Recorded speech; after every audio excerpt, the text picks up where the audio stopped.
Mesdames et messieurs, bienvenue et merci de nous rejoindre sur Média Business Télévision pour vous informer en ce mercredi 21 septembre. Voici l'essentiel de cette actualité.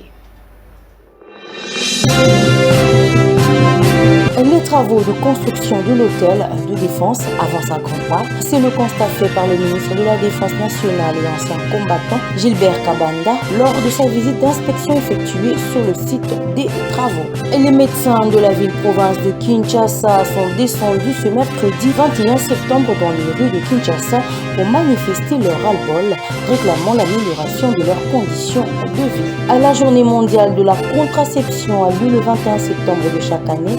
La campagne mondiale annuelle se concentre autour d'une vision où chaque grossesse est désirée.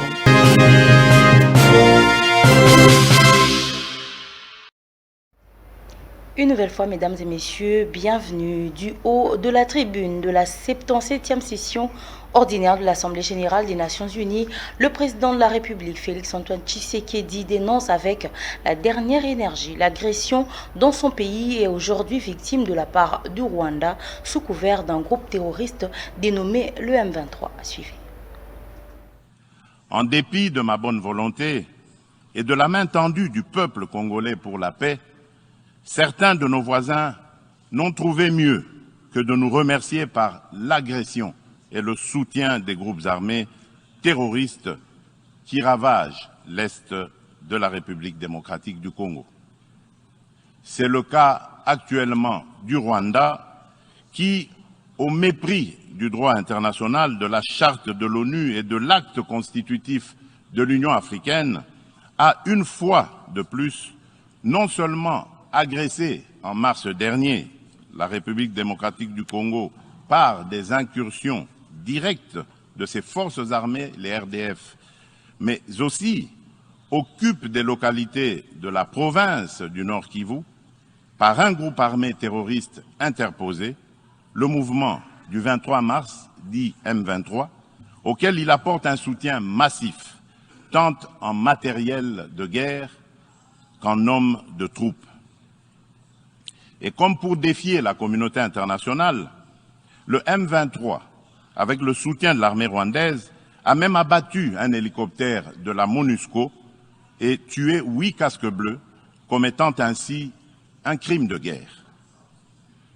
Je dénonce, en ce lieu emblématique de la vie internationale, avec la dernière énergie, cette énième agression dont mon pays est victime de la part de son voisin le Rwanda, sous couvert d'un groupe terroriste dénommé le M23. Monsieur le Président, l'implication du Rwanda et sa responsabilité dans la tragédie que vivent mon pays et mes compatriotes des zones occupées par l'armée rwandaise et ses alliés du M23 ne sont plus discutables, dès lors que plus d'une fois, aussi bien les groupes d'experts dûment mandatés par l'ONU et le mécanisme conjoint de vérification élargi, au demeurant, pour éclairer la communauté des nations et mettre fin aux sempiternelles dénégations des autorités rwandaises, le gouvernement congolais réitère sa demande au président du Conseil de sécurité de distribuer officiellement aux membres du Conseil le dernier rapport des experts de l'ONU sur la situation sécuritaire à l'est de la République démocratique du Congo et de le faire examiner avec diligence par lui afin d'en tirer toutes les conséquences qui s'imposent sur le plan du droit, de la paix et de la sécurité internationale. Il y va de l'image et de la crédibilité de notre organisation. Et puis, une délégation de l'Association des professeurs de l'Université de Kinshasa a rencontré en audience hier mardi 20 septembre le premier vice-président de l'Assemblée nationale, le professeur André Mbata. Au menu des échanges, la transmission d'une série de doléances sur le social des professeurs d'université ainsi que leur désapprobation des derniers arrêtés ministériels des professeurs d'université qualifiés de fantaisistes. Olivier Makaï.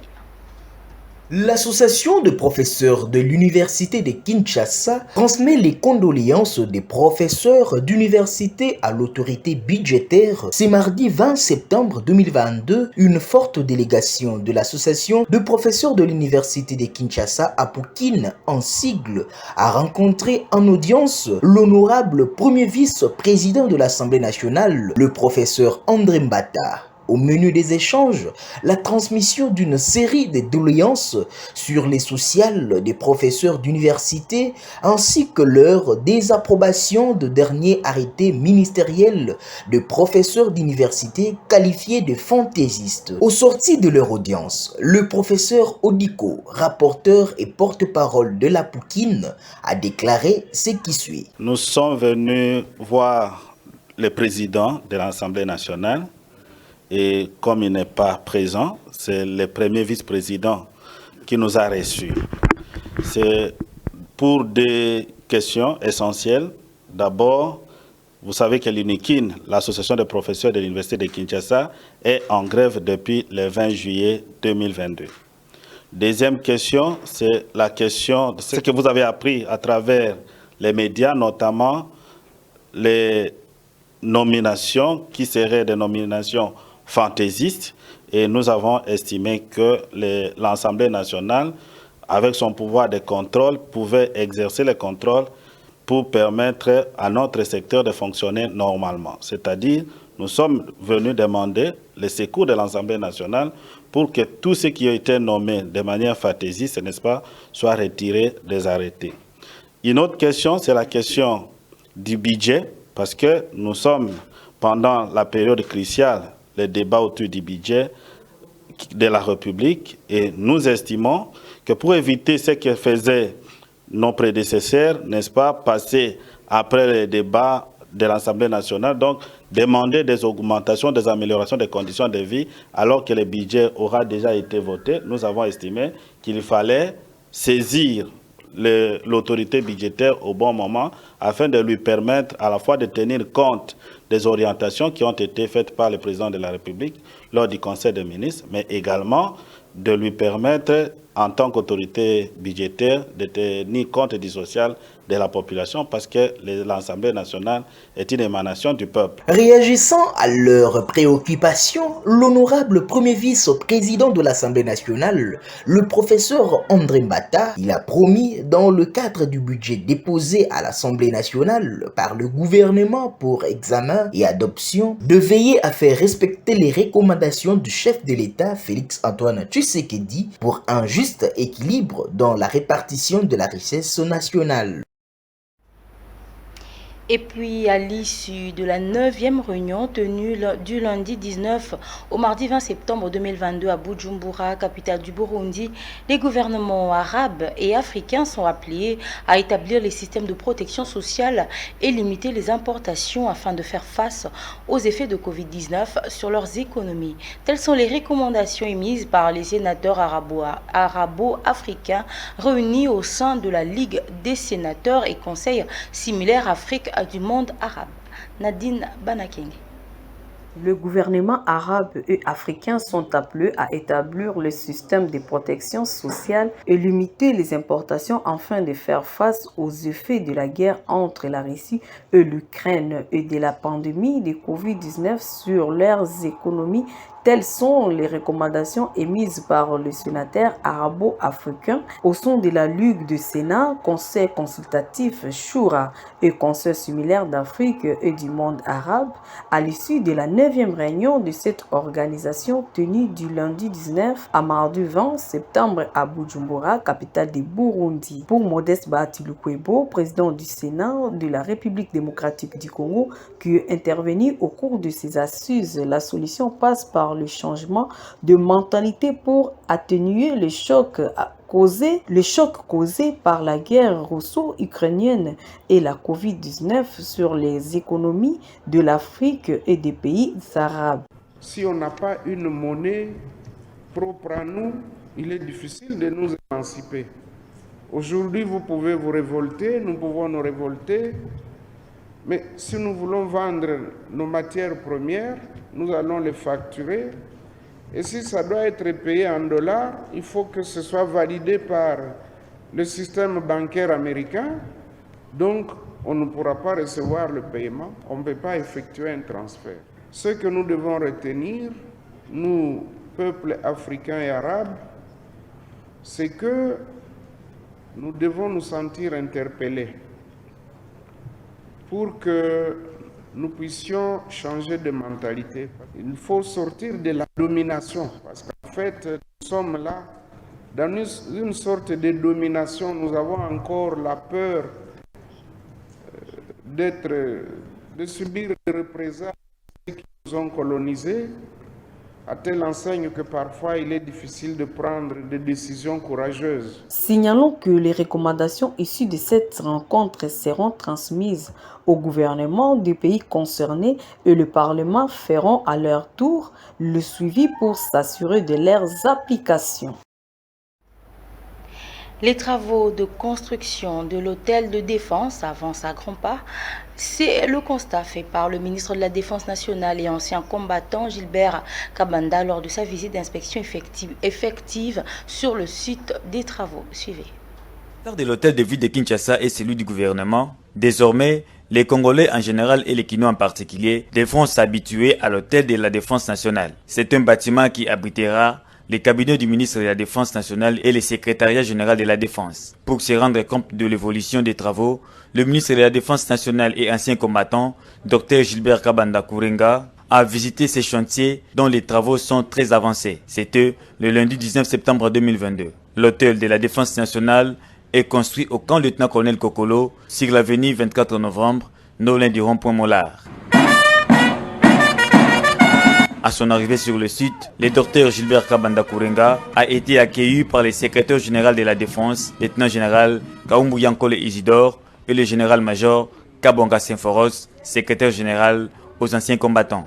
Cet immeuble est constitué de 4 niveaux, plus un rez-de-chaussée et un parking. Il s'étend sur une superficie de 4000 m² avec une capacité de 125 bureaux, plus une salle de conférence capable de contenir 130 personnes. Les travaux sont financés par l'Union européenne et le gouvernement congolais. Ils vont durer 2 ans, soit jusqu'au mois de mai 2023. La construction est assurée par la société arabe Contractor Équatorial Guinée.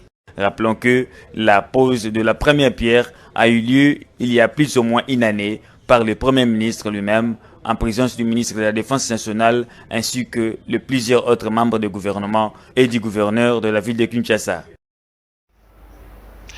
Les FARDC sensibilisent la population du Grand Bandundu à la paix ce 21 septembre 2022 et lancent un message à la communauté Yaka et Teke à se calmer et avoir un esprit de cohabitation. C'était lors de la campagne de sensibilisation de la Journée mondiale de la paix qui est commémorée chaque 21 septembre. Chers compatriotes Yaka et Teke, ne collaborez pas avec les ennemis de la paix qui détruisent nos villes, violent nos femmes, nos sœurs et nos mères, tuent et provoquent les déplacements de nos populations. Séparez-vous d'eux, ils ont l'obligation de quitter le Kwamut. Fudie, bapangi bamene bayaka. Kitweka file kitweka nwanina. Betu ye bateke twene kima kimosi. Twene bapangi. Bateke ye betu twene kima kimosi. Tukatula kayengo mukatili betu. Tukala ko kimosi. Ye basuta ba betu ba FARDC, ye ba police musato nkula mbele. Nzenze katuhuni. Aux confessions religieuses, distingué ministre dédié, prêcher la paix, l'amour du pays et du prochain, c'est améliorer le vécu quotidien de tous. Les Teke, les Yaka, tous, nous sommes de frères. Les FARDC, la police nationale et les services spéciaux sont à votre service et s'appuient sur vous pour la restauration de la paix dans le Grand Bandundu. Pona bandeko baso ya Grand Bandundu, ozala moteke.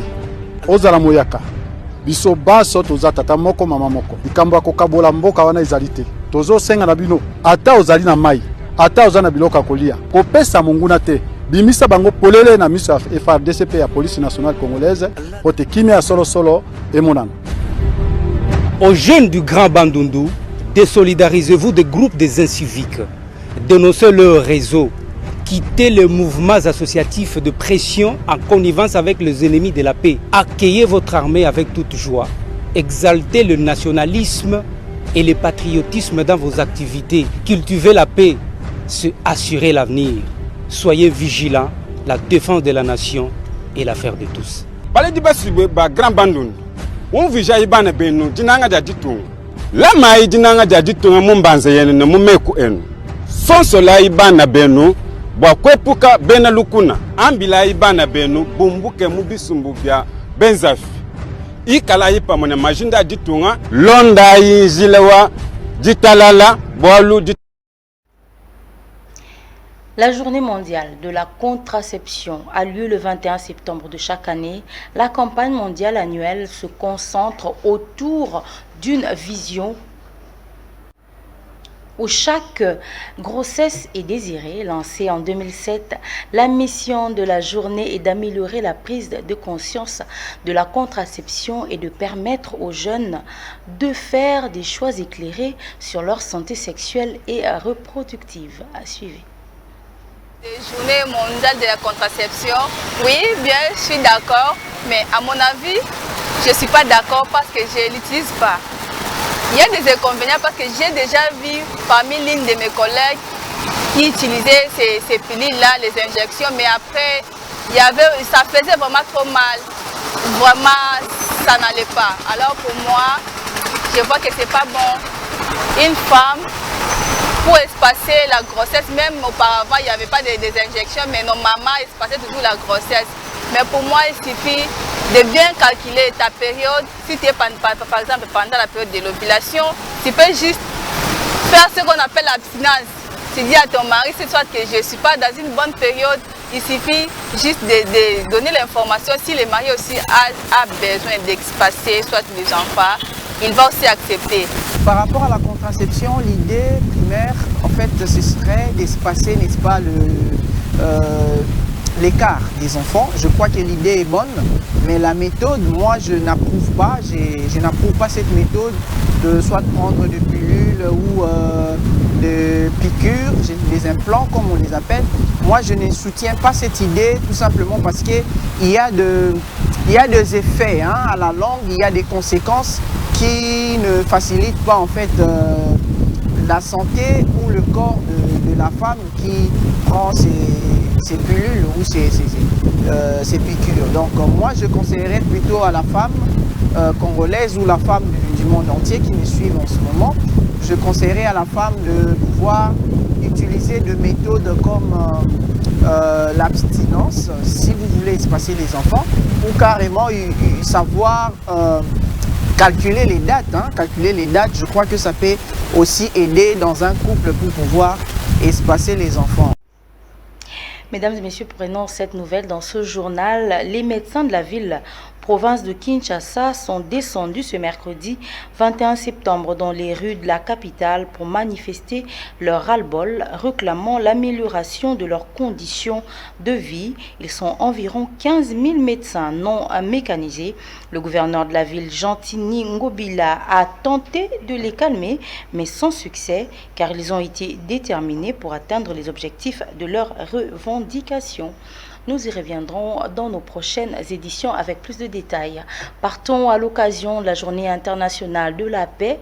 Célébrée chaque 21 septembre, la MONUSCO a convié la jeunesse estudiantine à une rencontre de partage et de formation sur les questions de la paix avec comme thème la contribution de la jeunesse à la lutte contre les discours de la haine, la désinformation et la manipulation dont la société est congolaise. Ce sont des propos recueillis par Jonathan Kitoko. Merci. Aujourd'hui, c'est effectivement la Journée internationale de la paix. C'est célébré dans le monde entier. La paix, c'est vraiment la première raison d'être de l'Organisation des Nations Unies. On l'a adapté au contexte congolais en souhaitant parler de la lutte contre les discours de haine, contre la désinformation, la manipulation, parce que tout ça est une atteinte grave à la paix. Hier, vous avez votre président à l'Assemblée Générale, son Excellence président Tshisekedi, qui a parlé des discours de haine et qui a indiqué que les discours de haine ne devaient pas, je change ta formulation, mais ne devaient pas se répandre en RDC. Effectivement, aujourd'hui, l'idée était de donner tous les outils à la jeunesse pour mieux comprendre ce que c'est les discours de haine. Outils intellectuels, outils connaissances à la fois techniques, à la fois juridiques. Donc l'idée en fait c'est que les centaines de jeunes sortent de cette formation et de cet échange avec plus de connaissances et plus de vigilance sur les discours de haine, la désinformation, la manipulation, pour que finalement ils soient mieux en mesure de lutter contre ça dans la société congolaise.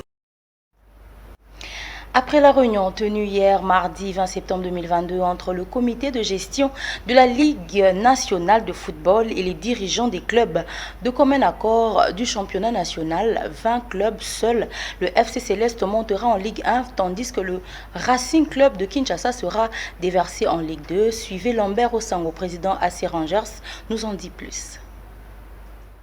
Bon, merci d'abord pour cette opportunité. Et il faudrait retenir quelque chose. Les clubs avaient demandé, avaient sollicité cette réunion, cette rencontre, pour échanger autour de la reprise d'abord du championnat, et qui traîne encore jusque-là.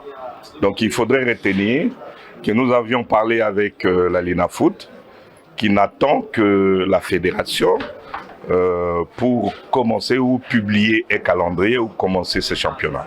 Mais nous profitons de cette occasion pour dire que le jeudi, nous serons à la fédération ensemble avec la Linafoot, et je crois qu'à l'issue de cette réunion, une décision pourrait sortir pour définir ou déterminer la date de début du championnat. Voilà l'essentiel de notre venue ici. En réalité, nous, clubs, nous n'avons pas ce droit-là d'abord de vous dire, c'est que la FECOFA est en train de réfléchir autour de ça. Mais laissez-nous vous dire que la Linafoot nous a donné une information qui consiste à garder le nombre de 20 clubs. Et elle a proposé ça, elle a parlé avec la FECOFA pour qu'au niveau de la Ligue 1, qu'on maintienne le 20 clubs. C'est-à-dire comme il y a un championnat de la Ligue 2, zone ouest, qui est terminé, et qu'au niveau de la Ligue 1, qui est un club, le dernier, qui descend, et puis la zone ouest, où il y a un club qui a été sacré champion, monte au niveau de la Ligue 1, et on garde les formats de 20 clubs.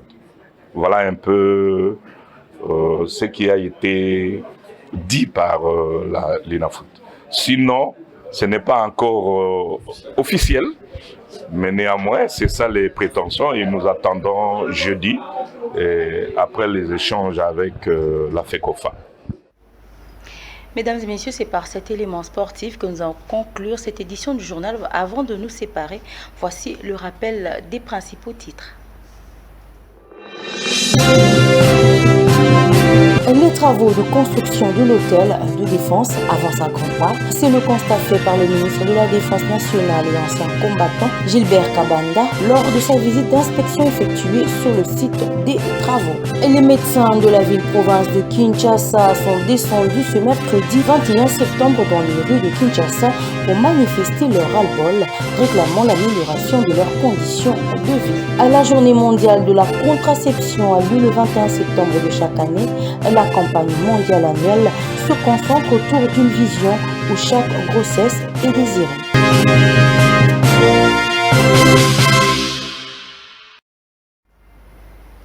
Mesdames et messieurs, j'ai eu l'honneur de vous présenter cette édition du journal. Merci de nous avoir suivis et excellente suite de programmes sur Média Business Télévision. Au revoir.